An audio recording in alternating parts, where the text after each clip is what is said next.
Hello, everybody. Well, it's that time of year when we have the little lull between the championships and the Super Bowl. It's not that there's really a lull. We are preparing for baseball, which is right around the corner, but we're mostly preparing for March Madness and dealing with the conference plays in college hoops, along with the NBA, and we're having a hell of a season in both. Especially the NBA has been absolutely rocking this year. I can't explain it, it's just working out. That's what happens. Well, what also happens is teams change what they are as they grow or regress through the season.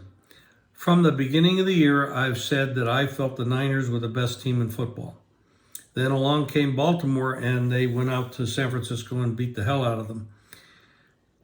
That really showed everybody that Brock Purdy can get nervous, can make mistakes, but people don't give him credit for how tough he is and the fact that he just doesn't quit. He's a talent. He's one of the best quarterbacks out there. No, he doesn't have the big arm, but he's tough and he can run. And we saw last week against Detroit how tough he is, down as big as they were in that game. They come roaring back. And that's what Kyle Shanahan does best. He, if you don't allow him to get conservative, which he can get with a lead, and I'll refer you to being the offensive coordinator for Atlanta when they're up 28-3 against the Patriots, and him and Quinn didn't manage that second half very well. They lose the game. Then 4 years ago against Kansas City, as the head coach of San Francisco, 10-point lead in the fourth quarter. Garoppolo didn't deliver on a big pass, but you can't blame the whole game on one pass. He again lost with a fourth quarter lead. That's 0 for 2 in Super Bowls.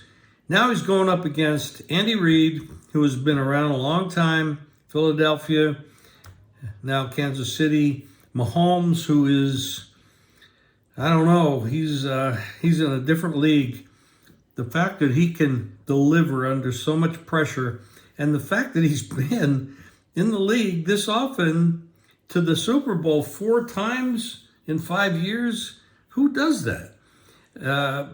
This is, the pressure really is on Shanahan and Purdy to step up their game to the level of Andy Reid and Mahomes. I don't know that they can do that.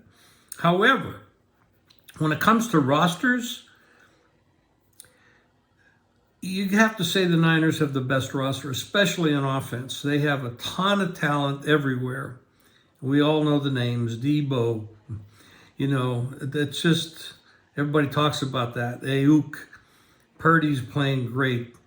Their left tackle in Williams. I mean, this is a hell of a team. However, it might come down to the defensive coordinators. Spagnuolo has been around a long time. He's probably the best defensive coordinator in football. In the offseason, not too many people talked about this, but the Niners lost their defensive coordinator, and he's down as the head coach now with Houston, and we saw what Houston did this year. Out of nowhere, they had a hell of a year.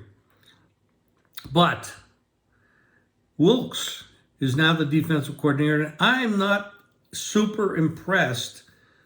Not that he's terrible, I'm not saying that, but he's certainly not at the level of Spagnuolo. Now, last week, Spags and company really shut down Baltimore. Now, nobody's going to argue that Lamar Jackson has a ton of talent, especially if you include his ability to run and how much speed he has. But Monken, who is their offensive coordinator, called a very strange game. They didn't call enough running plays against what Kansas City's defense does have a weakness against the run, and it showed up in the in the Buffalo game. But then he doesn't run the ball to the level I thought, and a lot of people thought he should in this game. So they get way down. Mahomes tightens it up, Doesn't throw the game away, doesn't make mistakes. Had a couple big plays that worked their way. Still, it could have been a very even closer game than it was. They made some big plays on defense to really hold it together. And Travis Kelce, what can you say? Everybody says he's washed up, he's distracted, he's got Taylor Swift in his life, et cetera, et cetera, et cetera. He's not washed up. That guy's a talent. He's a great talent. He's always been a great talent. He's still a great talent. Will he keep going year after year? I don't really care. The next game is the only thing we have to worry about. So this game, what I'm saying here, and I'm not picking a side here in this podcast, but I'm saying how tough this game is to analyze. On one hand, I feel Niners have the best roster. They don't have the best defense. I think when you look at Spagnuolo and their defense, that is the superior unit of the two defenses. When you look at the quarterbacks, I have to give it to Mahomes because he's been here so much and what he can do. However, I can't knock Purdy. This kid can play. Mr. Irrelevant, all that other bullshit. The kid can play. Now, the fact that they didn't draft him high enough, that's not his fault. That's the fault of the people that are doing the drafting. Maybe he should have been drafted a lot higher. Obviously, that's the case because he has a lot of talent and he's producing. But it's only his second year.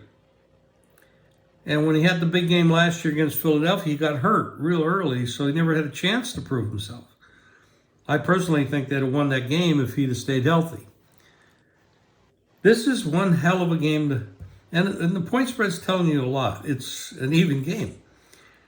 Now, I do think the Chiefs will end up getting a lot more money going forward because when you start looking at the Mahomes and Andy Reid combination, the quarterback and the coach, I have to give the lean to them. Maybe a little bit more than a lean. And a lot of people look at football, give me the best quarterback, the best coach, and they're going to win the game. And in this case, they're the underdog. Now, we know Mahomes is an underdog. Reid is an underdog.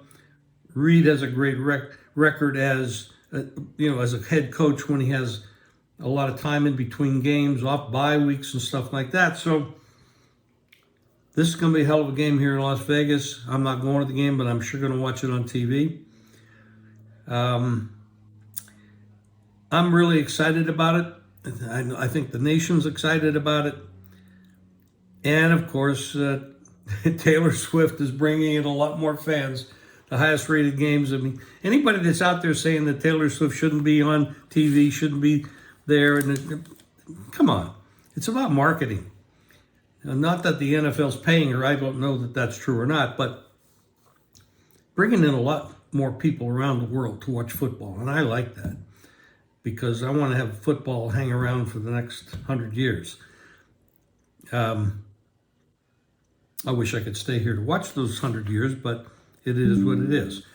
So this is going to be a great game. I'm going to have more podcasts going forward as we get deeper into this. And we'll look at anything that maybe happens with injuries because it's gonna come down, and it very well could come down to one mistake. Now, let's talk about one other factor. I do not trust the field goal kicker for the Niners. I don't know. I guess there was a salary cap issue or something. Why they got rid of Robbie Gould and go with Moody? I don't trust them. I just don't trust them. And when you look at the field goal kicker for Kansas City, this guy's good. He's real good. So that could be the edge right there. A field goal. A missed extra point. That could be the edge. And that is, now you got the defensive coordinator, the head coach, the quarterback, and the field goal kicker all edging towards Kansas City. But they're the underdog. Why are they the underdog? Well, I think that's a mistake in the line. Granted, San Francisco had a better year beginning to end, but they're not playing this game in September. We're playing this game in February. We'll be back in another couple days with more podcasts.